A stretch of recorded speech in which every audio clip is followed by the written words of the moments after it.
my friends, and welcome to episode 102 of the Kiss Army Nation podcast. I'm one of your hosts, Pasquale Berry. And I am Claudio Spera. Welcome to the show, everyone. We are so happy to have back on the show Philip Shouse.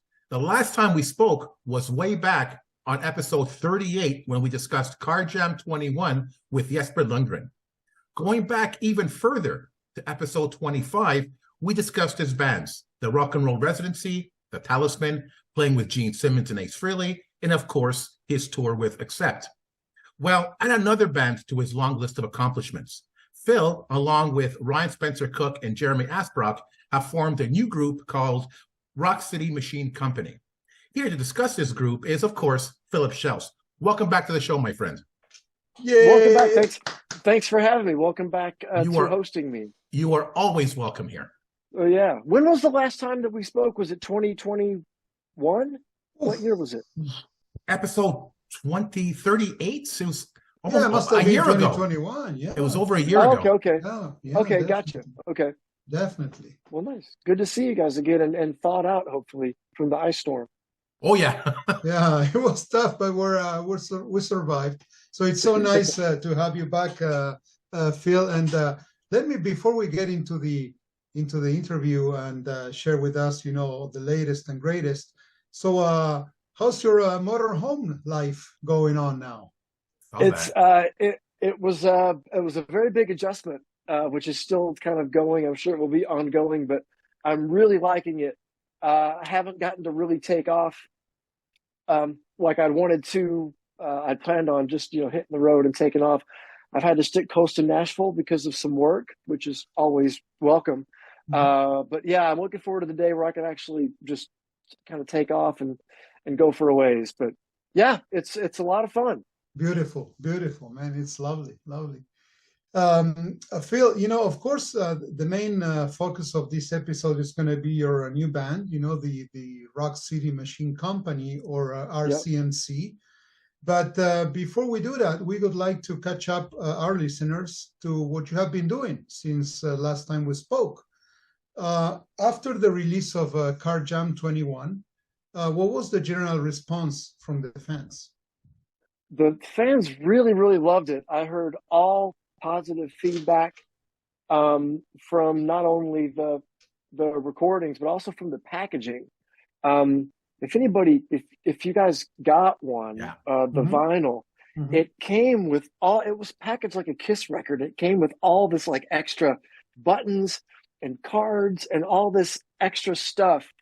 And just the way it was put together and the art design, the art direction of the whole thing was just like the greatest. It was this Kiss fans doing a product that Kiss fans want. And it was super well received. I signed a few at Accept meet and greets this past tour. Some guys would bring them in, and that was a really fun project, and it came off really well. And Jesper and Gustav and Erwan, the main guys behind the music and the art, did a just outstanding job putting that whole thing together. Is there any future projects having to do with Carr Jam Part 2 or something coming up? I have recorded 2 songs for the new one, so Jesper and the Carr Jam social media page keeps on posting and advertising things for the second one, kind of teaser clips. Nice. So yeah, I've done 2 songs, I think. Yeah, just 2. So yeah, they've got another one in the can. Super cool. Yeah. Looking forward to it. And I'm not going to spoil it, but I've seen the art direction for this one, and it's as good as the first one. So yeah, baby. It's gonna look great. It's gonna have all kinds of good extra stuff, and it's gonna be a great package again. Love it. Is this going to be another EP or more of an LP? That I don't know. I'm not sure how many tunes total he's doing. Okay. I know he had an idea. Jesper had an idea at first. I think he may have expanded it by 1 or 2 songs, but don't quote me on that. But I think I remember having that conversation with him. But yeah. So I don't have any kind of a date or any kind of a timeline, but yes, it is coming out. Fantastic. So you also recently completed a tour with Accept. Overall, how did the tour go for you? That tour was insanely great. It was 30 days, 30 dates in 6 weeks, all European stuff. And I remember walking out every single show, like walking out opening track, me and Wolf hit our spot in the middle, lights come on, bam, and the audience shows. And I look around and I go, wow, you can't fit anybody else in here. And it was that 30 dates in a row. Really? It was either sold out or just totally packed, where it was like, if anybody else is getting in here, I don't know where they're putting them, because it was full. It was so great. It was so good because it was the third time that tour had been booked. Right. First time was 21, second time was 22, then third time's the charm. And there was even kind of down to the wire, like, should we go this time? People are nervous about buying tickets, and we're going ahead, we're doing it. And the people came out in droves, and it was so good to see people out again and into it. And we didn't have one low attendance show. Wow. And the band was playing on fire. And the meet and greets went great. Yeah, it was a huge success in my book. It was really, really great. Nice. Any highlights that really stand out for you? They were all great. We played the Bataclan in Paris. Oh, in Paris. Okay. And it was my first time being there, period. And it was the band's first time being there since the shooting tragedy that was there a few years ago at the Eagles of Death Metal. And the people there, every crowd was outstanding that we had, but there was something extra with that one. And it was like the people went that more insane. They were that much more into it, just to give kind of a, like a fuck you. Yeah. We're not stopping. We're back. We're going to live our lives. And that just had some extra attitude to it. That one had some extra attitude on it. And it was really special. That's still when the whole tour, and that was early on in the tour. It was 4th or 5th show, maybe. It was really early, and it was like, wow, they were. What a nice kick! This was really something. We all were like taken aback by it.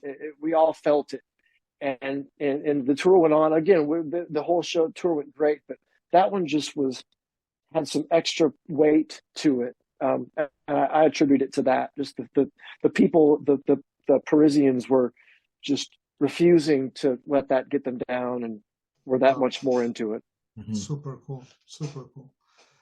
Phil, before we get into our RCMC topic, let me ask you something about Kiss. So there's been a lot of Kiss news since the last time we spoke.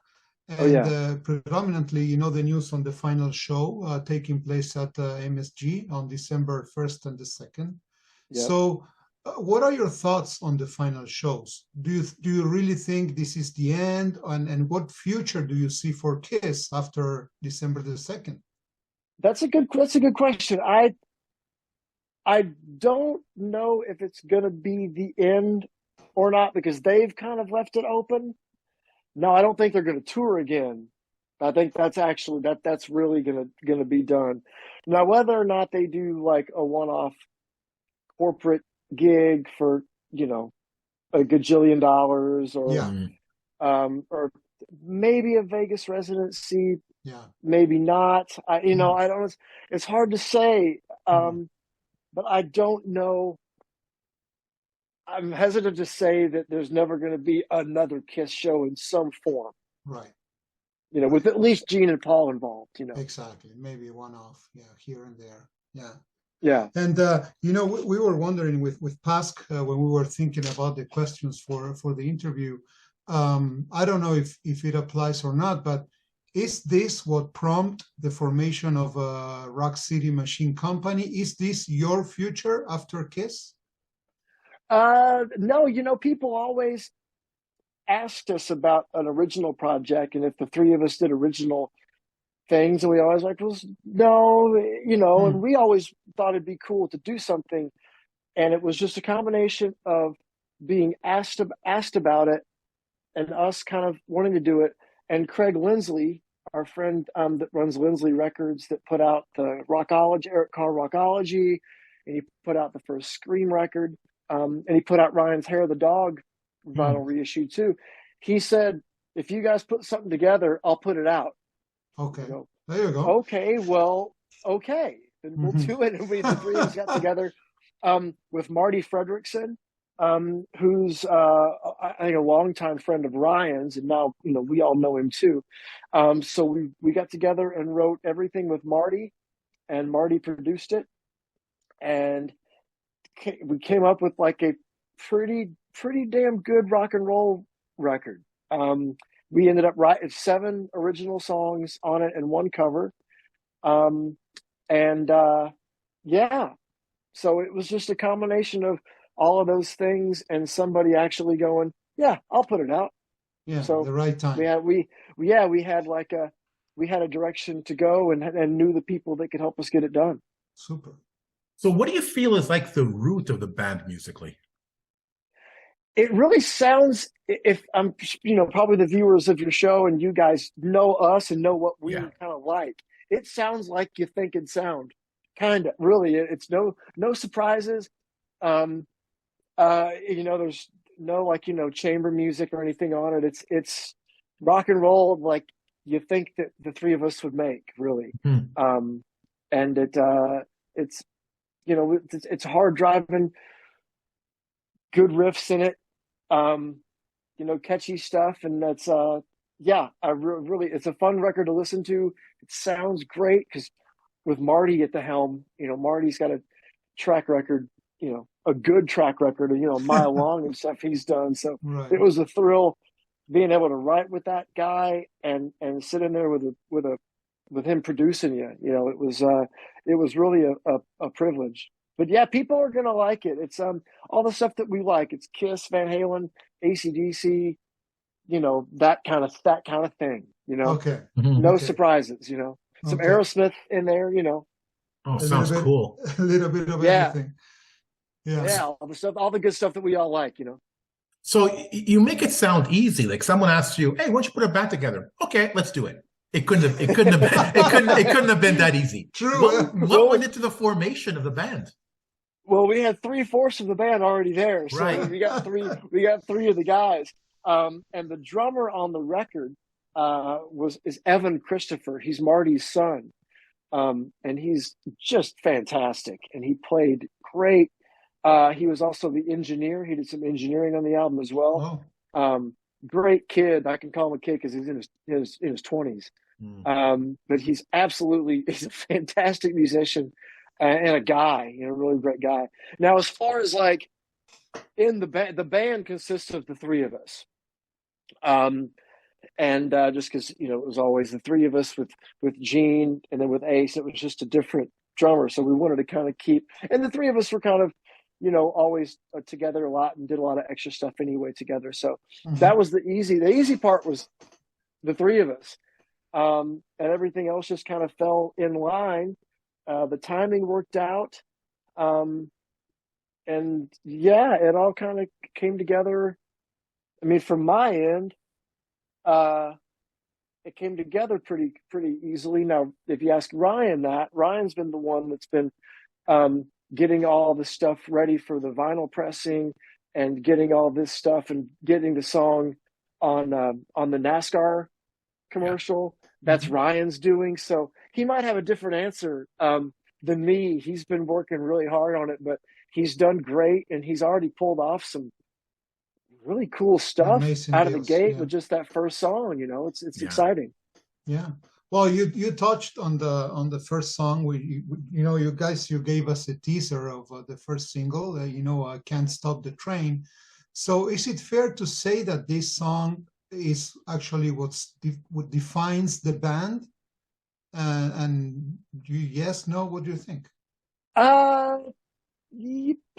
Possibly. I don't know. We all just it was one of those things. We listened to all the songs, and I can't really remember if it was that much of a decision. It was just kind of like, let's go with that one first. Okay. Yeah, let's go with that one first. It seemed like a really good introduction. At least it was a good introduction to the band. Okay. And not to be confused with "Can't Stop the Rain," right? From Peter Chris' solo record. So right. different song entirely. But also another great song. But yeah, I think we felt like this is going to be the best way to introduce the band, and it was had the best, like the maybe the quickest punch. Yeah. Maybe not the hardest punch on the record. There's several punches on the record, but maybe this one we felt was going to be the best. Like, this is a good intro for us. Nice. Is the album done already? So have you guys in the can done? In the can. Okay. Nice. Yep. Okay. So yeah. So it's going to be. I'm not sure what the vinyl pressing schedule is. I know everything has been backed up for so long. Yeah. So I know we're doing vinyl. I don't think we're doing any CDs. We're obviously going to do streaming. So it'll be streaming and vinyl. Don't have a timeline because I'm not sure what the schedule is, but there may be a single or two more released before the record release. So will people be able to buy it on your website, or how are you going to guys distribute it? That's going to be a good question. Okay. we have no website as of yet. Okay. I'm sure that will all be situated at the proper time. But yeah, it will be for sale and available for purchase. And I think we're doing some colored vinyl. Okay. Some different colors and stuff, so all the collectors can collect them all. So we'll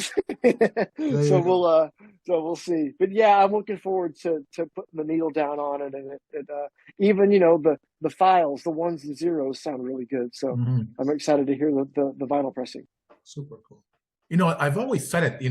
The amazing thing about Kiss fans is that we have so much in common. We have a lot of similar interests, especially in music. And I think if You Can't Stop the Train is any indication, Kiss fans especially are going to love this song and love this new album. Cool. I think so. Some songs I feel like grow on you. When I heard this song, I'm serious. I loved it instantly, and I played it over. It's like, what an amazing song. And I think if this is the foundation of this band and the first album, wow, it's gonna kick ass. It's gonna be incredible. I can't wait. Thanks for saying. Thanks, Pascal. Thank you, guys. So we're excited about it. We're really excited how it came out. Everybody sings and plays really great on it, and we're really proud of it. Oh, as you guys should be. And already you guys are off to a great start. You mentioned the NASCAR commercial. How did that come about? Yeah, that was Ryan. That was Ryan and his networking, and I'm not sure who he actually knew that opened the door and got it on, but it was it's the southeastern region or southern region, I think, that's using it for they used it for a race in Martinsville, Virginia, I think, is where the race was, and they were starting to do promo for that. So yeah, that's a very cool relationship to have, and it fits. The driving nature of that song definitely fits the driving nature of NASCAR. I guess. The speed, the intensity, the adrenaline and everything. Yeah, of course. It was a good match, I thought. Nice. Now, I'm sure right now with the band you're focused on right now and today, but in your mind, where do you see this band going? Man, that's one of the cool things that I like about it. We didn't have any, not to say we didn't have a plan, but we have no expectations. We did it just because we wanted to do it, and Craig Lindsley wanted us to do it, and he was willing to help us get it done. And we thought, well, if we're ever going to do this, this is the chance to do it the best and do it the right way. And that's really all that we kind of talked about. It wasn't like we had these plans like, all right, we're going to make it and we're going to make it big. And we just kind of did it to do it. And I hadn't done anything like that in a long time. It seems like a lot of times I get caught up with the end result of something, instead of just enjoying the actual act of doing it.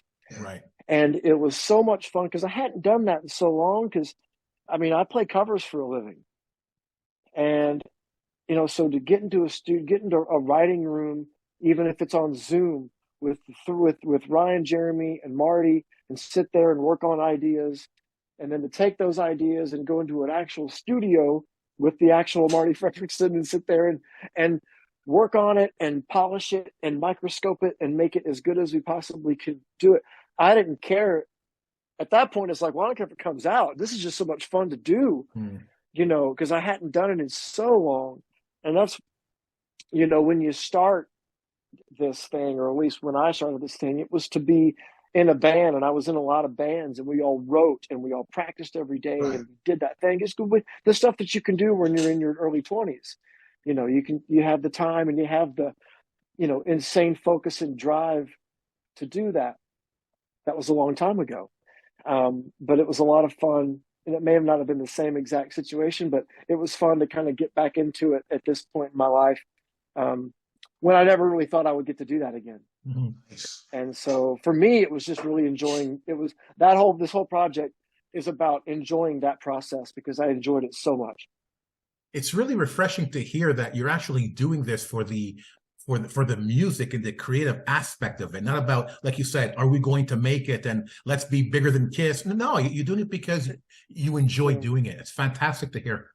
It really took all the pressure off there. We had no pressure. We had no deadline. We had no we have to get this track done because we have to go out of the studio. It was like we had to work with Marty's schedule and our schedules, obviously, but it wasn't like, okay, we got to get this done. It wasn't like anything like that. And it was, for me, it was just really enjoyable and just fun.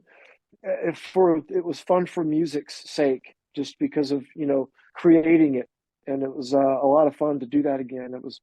I really enjoyed it.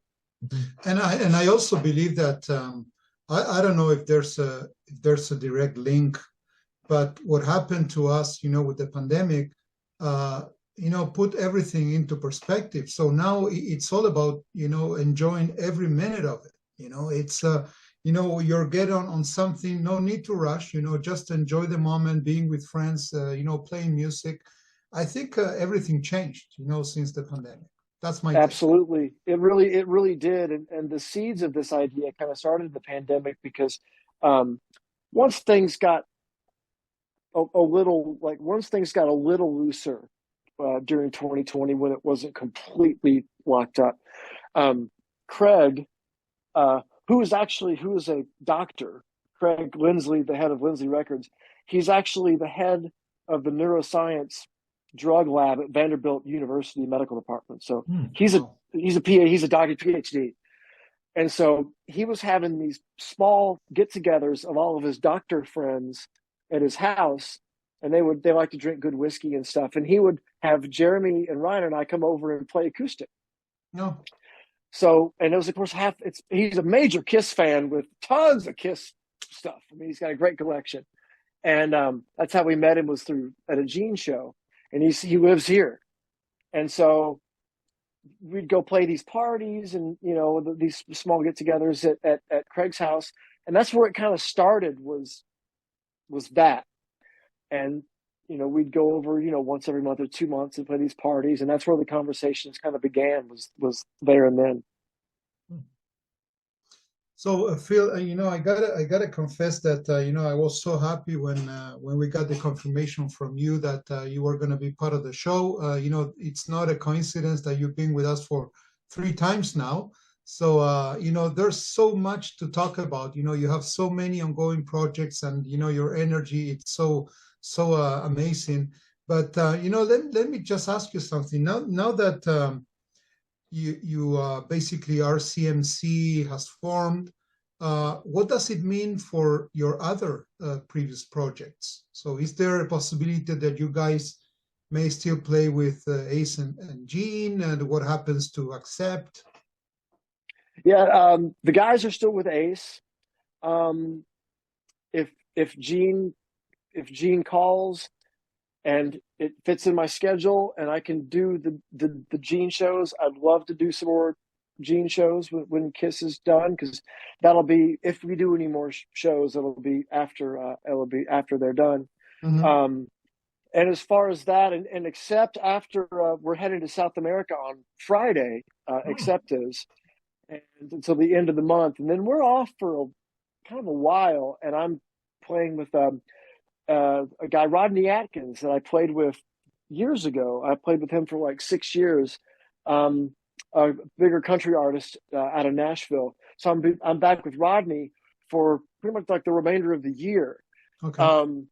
And so as far as with RCMC, that's going to be the juggling act, is where that can squeeze in, because I'm as a for hire guitarist for money, like for a living, I'm not at liberty to just, kiss off a job, or one of my, because, my gigs are kind of like career gigs, like they're steady and a steady income and like that. So for me, it's going to have to kind of go under, RCMC is going to have to kind of go under, whatever main job I'm doing at the time, just how it is. And that'll be the juggling act. And I certainly hope that something works out where I can we can do some shows with all three of us present, because all three of us are everywhere, exactly.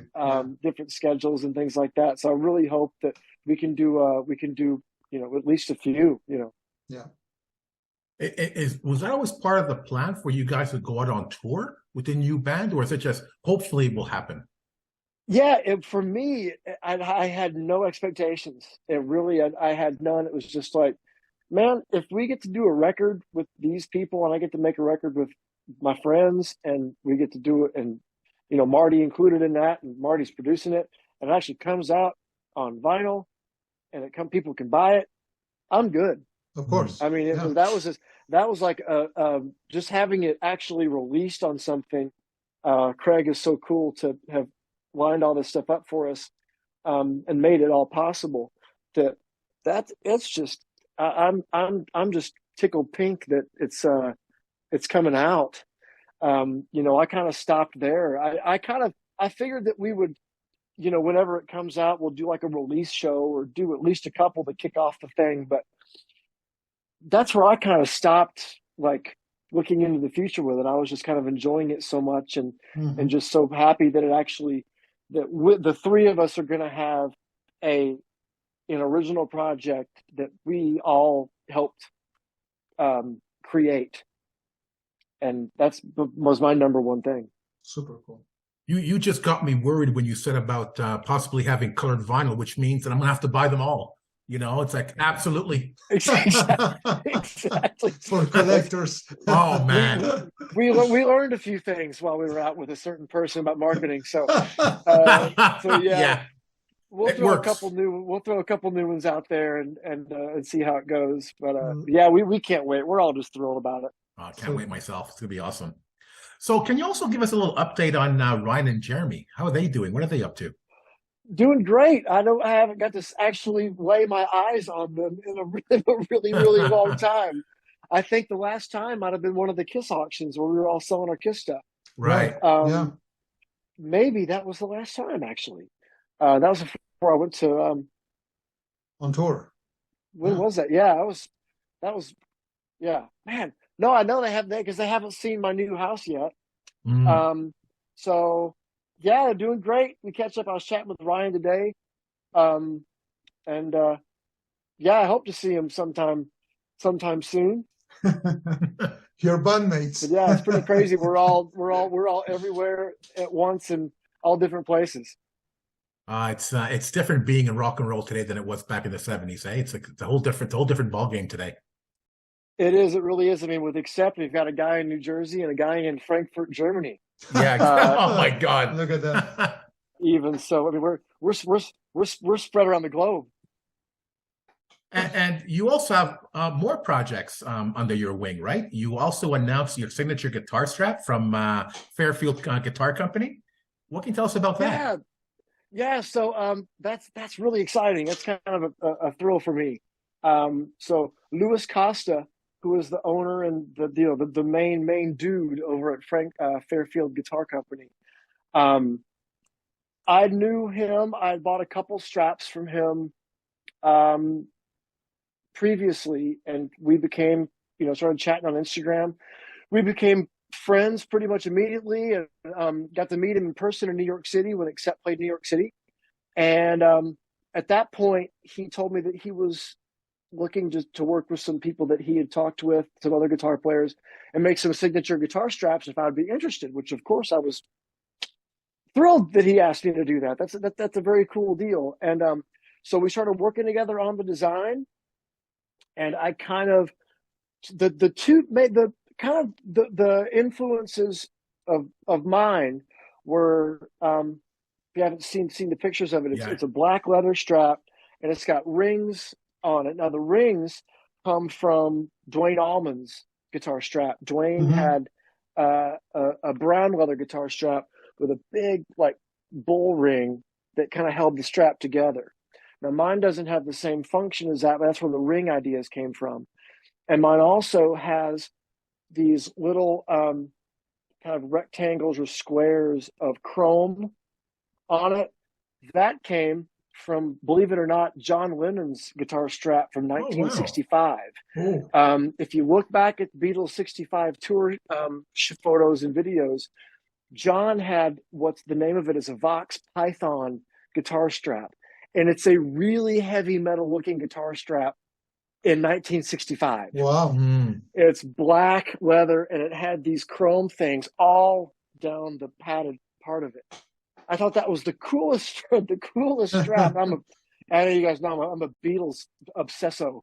And so I wanted to take part of that, and I also wanted to kind of use just kind of a very like late 70s metal, kind of Judas Priest, British Steel, Saxon Accept kind of overall metal look to it.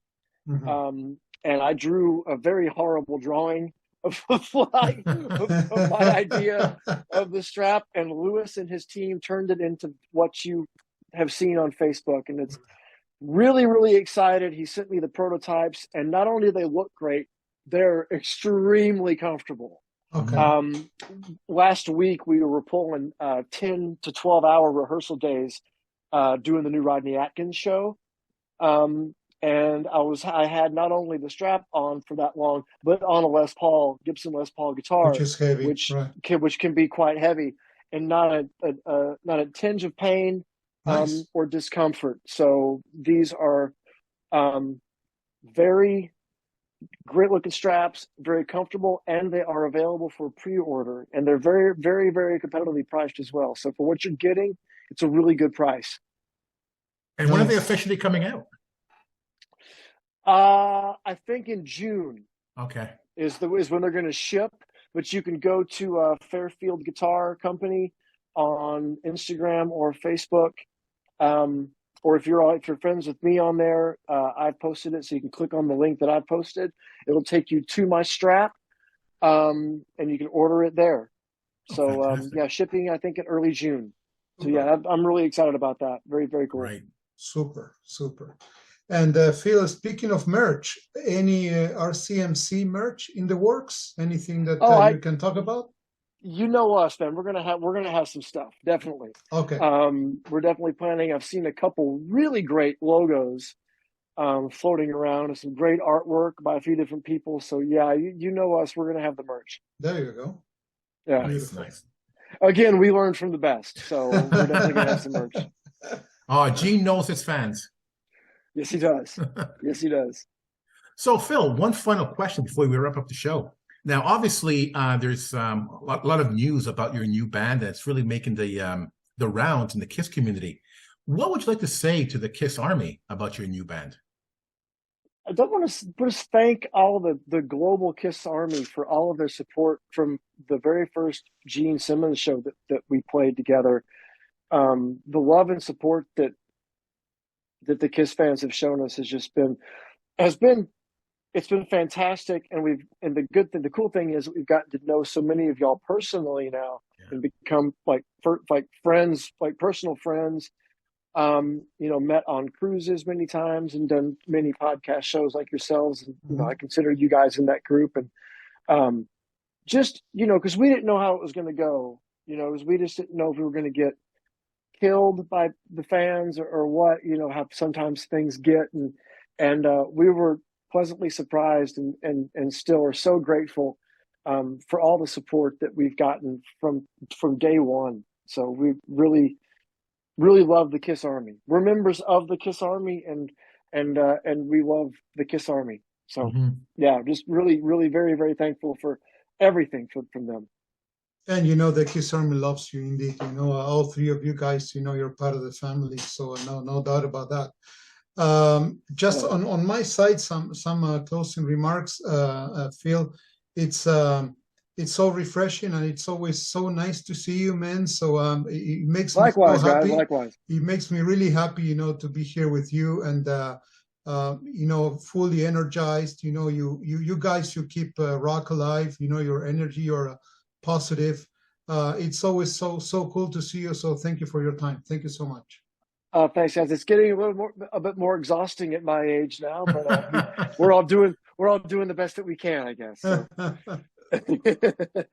No, the amazing thing about doing a podcast, like Claudia was saying, is to meet people like you and following your career and your aspirations and your accomplishments. It's fantastic to see. And what's really cool is that you're just like us. You're just a KISS fan that's out there doing his thing and living the dream.